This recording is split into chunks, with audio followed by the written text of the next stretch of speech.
Hello everyone, discuss करेंगे 1 दिसंबर के current affair. तो आइए स्टार्ट करते हैं। सबसे पहले डेज देखेंगे और उसके बाद लास्ट में रिवीजन भी करेंगे जो हमने 30 नवंबर को पढ़ा। जैसा कि आप सबको पता है कि टेलीग्राम के लिंक पर इंग्लिश और हिंदी दोनों लैंग्वेजेस में जो हमारा कंटेंट है वो उपलब्ध है, तो आप पढ़ सकते हैं, देख सकते हैं, नोट्स भी बना सकते हैं। तो आइए स्टार्ट करते हैं। सबसे फर्स्ट क्वेश्चन हमारे सामने क्या है? तो 1 दिसंबर को हम मनाते हैं विश्व एड्स दिवस। क्या मनाते हैं? विश्व एड्स दिवस। अच्छा, 1988 में हमारा जो विश्व स्वास्थ्य संगठन है, यानी कि जो हमारा WHO है, उसने घोषणा करा था कि विश्व एड्स दिवस मनाया जाएगा हर साल पूरी दुनिया में 1 दिसंबर को। एड्स का फुल फॉर्म क्या होता है? तो एक्वायर्ड इम्यूनो डिफिशियंसी सिंड्रोम, जिसे हम एड्स कहते हैं। 2023 की थीम क्या है? तो समुदायों को नेतृत्व करने दे। इस थीम के साथ एक्वायर्ड इम्यूनो डिफिशियंसी सिंड्रोम के बारे में अगर मैं बात करूं, तो जैसा कि हम सबको पता है कि ये एक जानलेवा बीमारी है और जिस वायरस की वजह से होता है उसका नाम है human immuno deficiency virus. Okay, आइए नेक्स्ट बात कर लेते हैं। सीमा सुरक्षा बल का स्थापना दिवस, यानी कि हम यहाँ पर बॉर्डर सिक्योरिटी फोर्स यानी BSF के बारे में बात कर रहे हैं। तो उसका फाउंडेशन डे मनाया जाता है हर साल 1 दिसंबर को। अच्छा, इसकी स्थापना कब करी गई थी? तो 1965 में करी गई थी 1 दिसंबर के दिन ही। तो हम हर साल 1 दिसंबर को सीमा सुरक्षा बल का स्थापना दिवस मनाते हैं। ओके, आइए नेक्स्ट बात कर लेते हैं सीमा सुरक्षा बल का जो काम है उसके बारे में। तो जैसा कि इसका काम है बॉर्डर पे सिक्योरिटी प्रोवाइड कराना। तो हमारे देश का जो बॉर्डर है, स्पेशली जो हमारा पूर्वोत्तर बॉर्डर है, वहां पर ये सिक्योरिटी का काम करता है। भारत पाकिस्तान वाला जो बॉर्डर है, वहां पर भारत चाइना वाला जो बॉर्डर है, स्पेशली हमारे बॉर्डर की सुरक्षा का काम इसके द्वारा किया जाता है। आइए नेक्स्ट चर्चा करेंगे नागालैंड स्थापना दिवस के बारे में। नागालैंड का फाउंडेशन डे हर साल 1 दिसंबर को मनाया जाता है और 1963 में नागालैंड एक राज्य के रूप में अस्तित्व में आया था हमारे सामने, और हमारे देश का 16वां राज्य बना था नागालैंड। ओके, अगर हम नागालैंड के बारे में बात करें तो वहां पर अधिकतर जो जनसंख्या है वो कृषि का काम करती है। लगभग 71% की पॉपुलेशन वहां पर कृषि का काम करती है, और जो कृषि होती है वो झूम खेती होती है, यानी कि जिस ऐसी प्रणाली जिसको हम क्या कहते हैं, स्लैश एंड बर्न, यानी कि पहले वहां पर खेती करते हैं, उसके बाद उसको जलाते हुए चलते हैं, फिर उसमें खेती करते हैं। इस तरीके वाली जो खेती होती है वो नागालैंड में हमें देखने को मिलती है। साथ में ही यहाँ पर हॉर्नबिल उत्सव भी मनाया जाता है नागालैंड में दिसंबर के महीने में, दिसंबर का जो पहला सप्ताह होता है उसमें। ओके, 54th IFFI के दौरान ICFT यूनेस्को गांधी पदक किसे प्रदान किया गया है? तो ये जो ICFT यूनेस्को गांधी पदक है ये प्रदान किया गया है ड्रिफ्ट को 54th नंबर के IFF में। IFF क्या था? तो हम जैसा कि मैंने बताया था आपको कि इंडियन फिल्म फेयर हुआ था। कहाँ पर? गोवा के पणजी में हुआ था 20 से लेकर 27 नवंबर के बीच में। तभी ये अवार्ड दिए गए थे और उस दौरान ये मेडल भी दिया गया था ड्रिफ्ट को। ओके, अच्छा, ये जो मेडल है कब स्टार्ट किया गया था? तो जब 46 नंबर का एडिशन हम मना रहे थे इंडियन फिल्म फेयर का, तो उसके दौरान इस मेडल को स्टार्ट किया गया था, जो इस बेसिकली गांधी जी के जो सिद्धांत हैं, उनकी जो सोच है उस पर आधारित होता है। आइए नेक्स्ट बात करेंगे UNHCR के बारे में। तो UNHCR नानसेन शरणार्थी पुरस्कार किसे दिया गया है?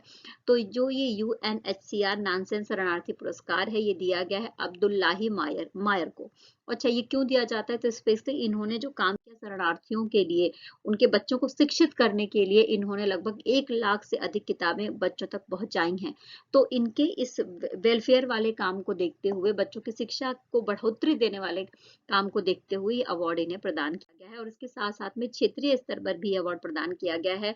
जैसे अमेरिका में, मध्य पूर्व जो उत्तरी अफ्रीका है वहां पर, एशिया प्रशांत वाला जो क्षेत्र है, यूरोप वाला जो क्षेत्र है, वहां पर भी ये अवार्ड प्रदान किया। देखिए, UNHCR जो नानसेन शरणार्थी पुरस्कार है, इसकी स्थापना कब करी गई थी? तो इसकी स्थापना 1950 में करी गई थी। इसका मुख्यालय स्विट्जरलैंड के जिनेवा में देखने को मिलेगा और इस पुरस्कार के तहत 1 लाख अमेरिकी डॉलर प्रदान किया जाता है। क्लियर? आइए नेक्स्ट बात कर लेते हैं। किस रेलवे स्टेशन को IGBC की प्लैटिनम रेटिंग दे दी गई है? पहले इसे गोल्ड रेटिंग दी गई थी, अब इसकी जो रेटिंग है उसको बढ़ा दी गई है और इसे प्लैटिनम रेटिंग दे दी गई है। इस स्टेशन का नाम पूछा जा रहा है, तो ये है विजयवाड़ा। ओके, क्या नाम है? विजयवाड़ा। और IGBC का फुल फॉर्म क्या है? तो भारतीय ग्रीन बिल्डिंग काउंसिल। आइए नेक्स्ट बात करते हैं। नेक्स्ट क्वेश्चन है, लग्जरी जहाज क्लासिक इंपीरियल का उद्घाटन किया गया है, कहाँ पर किया गया है पूछा जा रहा है। तो ये जो लग्जरी जहाज क्लासिक इंपीरियल का उद्घाटन है, ये किया गया है केरल में 29 नवंबर को। किसके द्वारा? हमारे देश के नितिन गडकरी के द्वारा। नितिन गडकरी जी क्या है? तो हमारे देश के केंद्रीय सड़क परिवहन और राजमार्ग मंत्री हैं।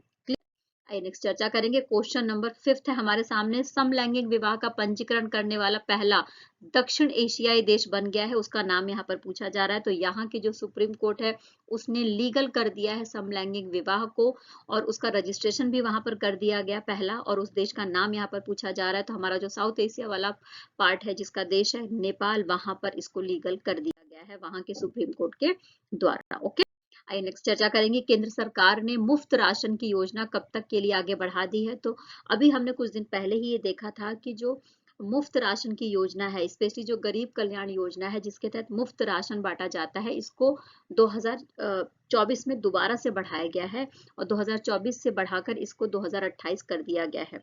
ओके, यानी कि अगले 5 साल के लिए दोबारा से केंद्र सरकार की इस योजना को बढ़ा दिया गया है।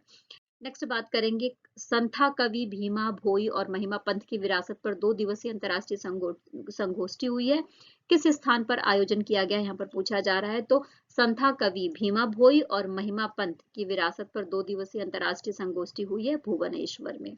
भुवनेश्वर कहाँ है? तो उड़ीसा की राजधानी है भुवनेश्वर। ओके, 2 दिन तक ये चलेगा, 2 दिन तक ये अंतर्राष्ट्रीय सम्मेलन चलेगा। Okay, clear. आइए नेक्स्ट, पावर अपनी मुद्रा प्लांट में बॉयलर चलाने के लिए कोयले के साथ किसका मिश्रण करेगी?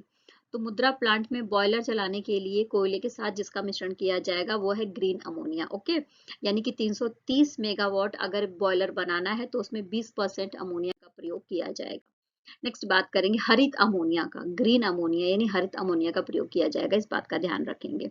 समुद्री प्रमुखों के बीच बातचीत के लिए भारतीय नौसेना ने कौन सी पहल शुरू करी है? तो भारतीय नौसेना के द्वारा एक इनिशिएटिव लिया जा रहा है, जो प्रमुख समुद्री देश हैं उनसे बात करने के लिए, है ना। उस पहल का नाम यहाँ पर पूछा जा रहा है, तो उस पहल का नाम है महासागर, इस बात को ध्यान में रख लेंगे। अच्छा, किन किन देशों के नौसेना प्रमुखों से बात होगी? तो यहाँ पर आप देख सकते हैं Bangladesh, Comoros, Kenya, Madagascar, Maldives, Mauritius, Mozambique, सेशल, Sri Lanka, Tanzania. ठीक है, तो इनके साथ में बात होगी, और थीम क्या डिसाइड करी गई है? तो सामान्य चुनौतियों का मुकाबला करने के लिए सामूहिक समुद्री दृष्टिकोण। क्लियर। अच्छा, नेक्स्ट बात करेंगे, नोबेल शांति पुरस्कार विजेता थे, उनका 100 साल की उम्र में निधन हो गया, इनका नाम पूछा जा रहा है। तो ये है हेनरी किसिंजर, जिनका 100 साल की उम्र में निधन हो गया है। इनको नोबेल शांति पुरस्कार मिला था और काफी ज्यादा विवादों में ये पुरस्कार था। इनको कब मिला था? तो 1973 में इनको पुरस्कार दिया गया था, संयुक्त रूप से उत्तरी वियतनाम के ले डक थ्रो के साथ में इनको दिया गया था। केंद्र सरकार आगामी शीतकालीन सत्र में 7 नए विधेयक पेश करेगी, और जो 11 लंबित विधेयक हैं उनको भी पास कराने की कोशिश करेगी। ये जो सेशन चलने वाला है विंटर वाला, वो कब से चलने वाला है? तो 4 से लेकर 22 दिसंबर के बीच में चलेगा, जिसमें कुल 19 बैठकें, 19 दिन तक चलेगा ये, और कुल इसमें 15 बैठकें होंगी। ओके, वो 7 विधेयक कौन से हैं जिनको पारित कराने की कोशिश करी जाएगी? तो केंद्रीय विश्वविद्यालय संशोधन विधेयक है, जम्मू कश्मीर पुनर्गठन विधेयक, केंद्र शासित प्रदेश सरकार विधेयक, केंद्र वस्तु एवं सेवा कर दूसरा संशोधन विधेयक पेश किया जाएगा, राष्ट्रीय राजधानी क्षेत्र दिल्ली कानून विशेष प्रावधान दूसरा संशोधन विधेयक है ये, बॉयलर बिल 2023 और करों का अंतरिम संग्रहण विधेयक 2023। ओके, अब आइए रिवीजन कर लेते हैं जो हमने 30 नवंबर को पढ़ा। तो सबसे पहले हमने रासायनिक युद्ध का शिकार हुए पीड़ितों की याद के लिए जो दिन मनाया था वो कब मनाते हैं? तो 30 नवंबर को मनाते हैं, और पहली बार ये कब मनाया गया था? तो 2005 में मनाया गया था। 54 नंबर के IFFI में सर्वश्रेष्ठ फिल्म का गोल्डन पिकॉक पुरस्कार किसे दिया गया है? तो हमने पढ़ा था गोल्डन पिकॉक पुरस्कार दिया गया है उस मूवी को जिसका नाम है एंडलेस बॉर्डर्स। Endless borders. भारतीय अंतर्राष्ट्रीय व्यापार मेला 2023 में विशेष प्रशंसा पदक किसे मिला है? तो विद्युत मंत्रालय को मिला है। ओके, नेक्स्ट बात करेंगे उत्तराखंड के उत्तरकाशी में स्थित जो सिल्कियारा की निर्माणाधीन सुरंग थी, उसमें से कितने मजदूरों को सुरक्षित निकाल दिया गया है? जैसा कि हमने ये बात पढ़ी थी, ये जो मजदूर थे वो 17 दिनों से फंसे हुए थे इस टनल में, और इनको निकाल दिया गया है। इनकी संख्या यहाँ पर पूछी जा रही है, तो 41 मजदूर थे। नेक्स्ट बात करेंगे हॉट कुक्ड मील योजना की शुरुआत किस राज्य ने करी है?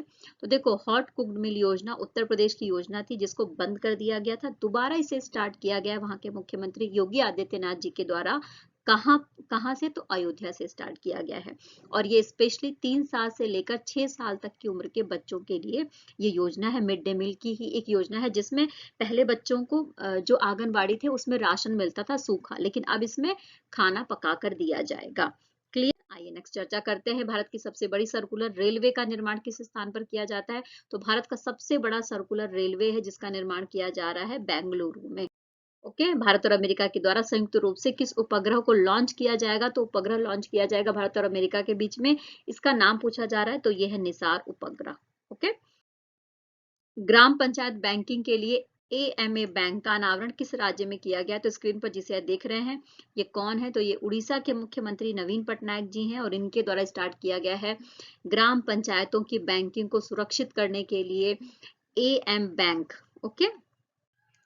3D प्रिंटेड इंजन का फ्लाइट टेस्ट किस स्पेस टेक स्टार्टअप के द्वारा किया जा रहा है? तो देखो 3D प्रिंटेड इंजन है, इसका फ्लाइट टेस्ट किया गया है जिस स्टार्टअप के द्वारा, उसका नाम है अग्निकुल। तो इसको इस स्टार्टअप नाम याद रख लेंगे। नेक्स्ट बात करेंगे, टाटा ऑटो कॉम्प ने पुणे लैंड पार्सल कितने मूल्य पर बेचा है? तो ये जो बेचा गया है टाटा ऑटो कॉम्स के द्वारा पुणे लैंड पार्सल, ये बेचा गया है 134 करोड़ रुपए में।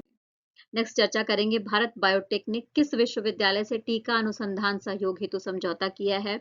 तो भारत बायोटेक ने विश्वविद्यालय से टीका अनुसंधान सहयोग के लिए समझौता किया है। उस विश्वविद्यालय का नाम क्या है? तो ऑस्ट्रेलिया का सिडनी विश्वविद्यालय है जिससे समझौता किया गया है भारत बायोटेक के द्वारा।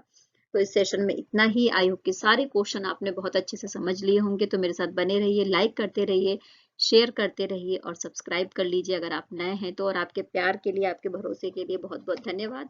फिर कल मिलेंगे। Take care, bye bye. खूब खुश रहना है, मेहनत करते रहना है, जीवन में आगे बढ़ते रहना है और जो आप पर भरोसा करे उसके साथ हमेशा बने रहना है। Bye bye.